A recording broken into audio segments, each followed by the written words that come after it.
Assalamualaikum warahmatullahi wabarakatuh. Hai teman-teman semua, apa kabar? Semoga kita semua dalam keadaan sehat walafiat ya. Sebelum kita memulai pembelajaran, pertama-tama marilah kita mengucapkan puji dan syukur kehadirat Tuhan Yang Maha Esa, Allah Subhanahu wa Ta'ala, yang telah memberikan kita kesehatan dan juga kesempatan sehingga kita masih bisa mengikuti pembelajaran pada kali ini. Sholawat beriring salam hendaknya selalu kita haturkan kepada Nabi besar kita, Nabi Muhammad Sallallahu Alaihi Wasallam, yang telah membawa kita dari zaman jahiliyah menuju ke zaman yang penuh dengan kecanggihan teknologi yang bisa kita rasakan pada saat ini. Baiklah, yang sama-sama kita hormati, dosen pengampu mata kuliah pemahaman peserta didik dan pembelajarannya, Ibu Desi Hanisa Putri, serta teman-teman sekalian yang kami banggakan.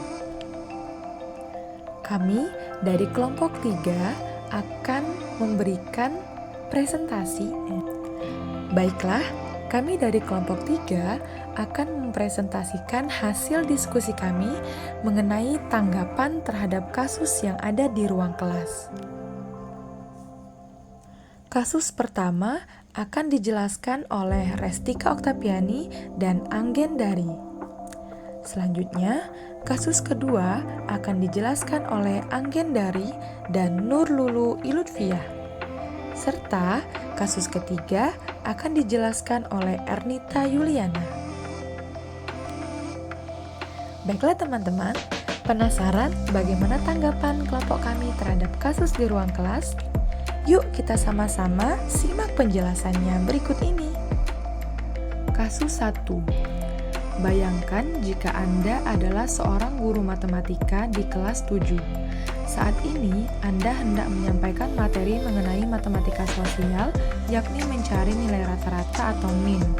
Untuk memudahkan peserta didik dalam memahami pembelajaran, Anda mencoba untuk membuat urutan atau langkah-langkah yang perlu diikuti oleh peserta didik agar dapat mencari nilai rata-rata pada sebuah soal. Anda meminta kepada peserta didik untuk mengerjakan soal yang Anda berikan. Hasilnya, peserta didik mampu mengerjakan dengan benar, sesuai dengan langkah yang telah Anda siapkan.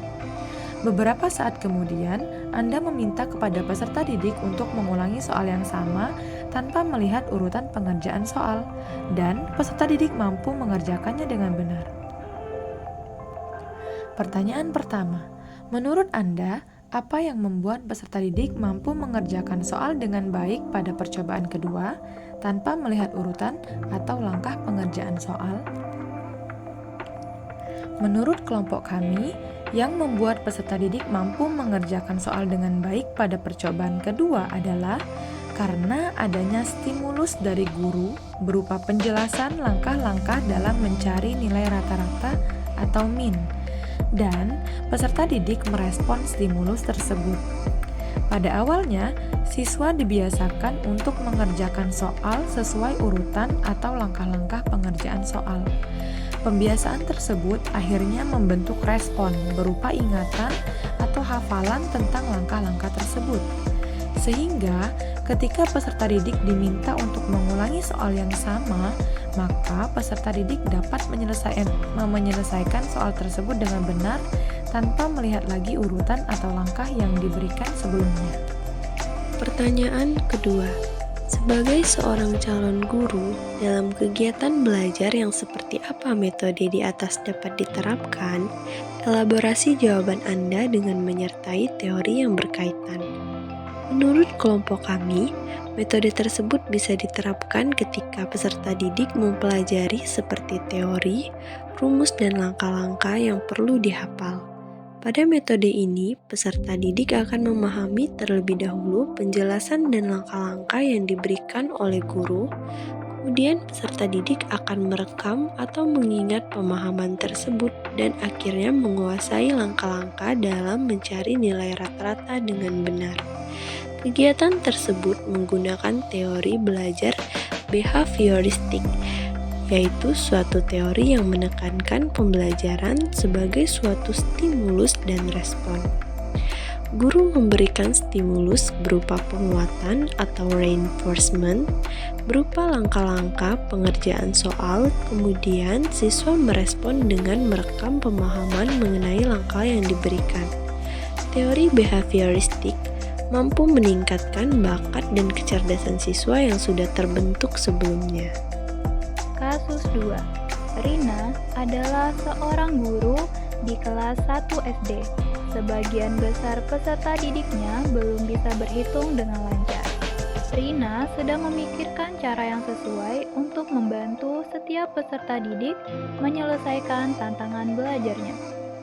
Pertanyaan pertama, menurut Anda, apa yang dapat Rina lakukan untuk membantu peserta didiknya sesuai dengan tahapan perkembangan usia?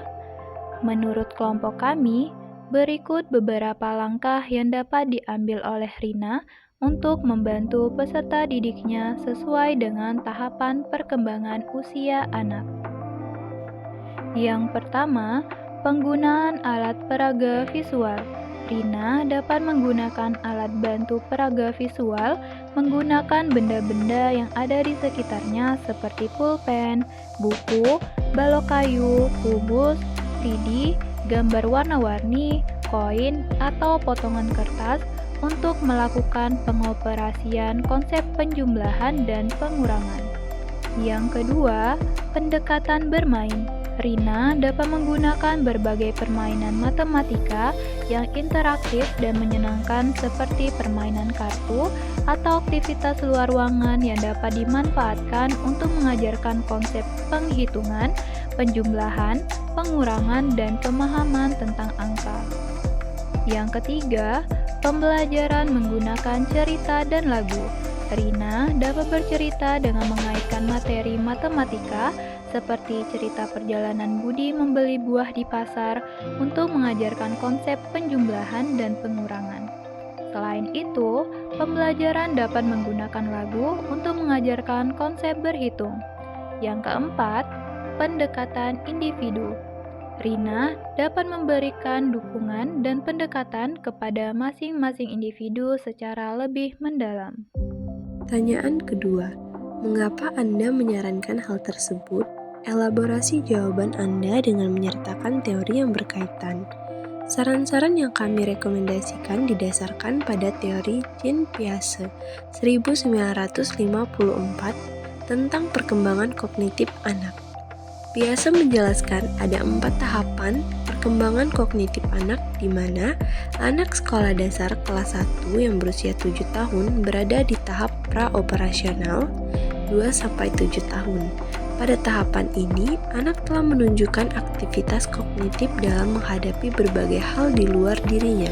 Meskipun kemampuan berpikirnya masih belum mempunyai sistem yang terorganisasi dengan baik, namun anak sudah mampu memahami realitas di lingkungan dengan menggunakan tanda-tanda dan simbol.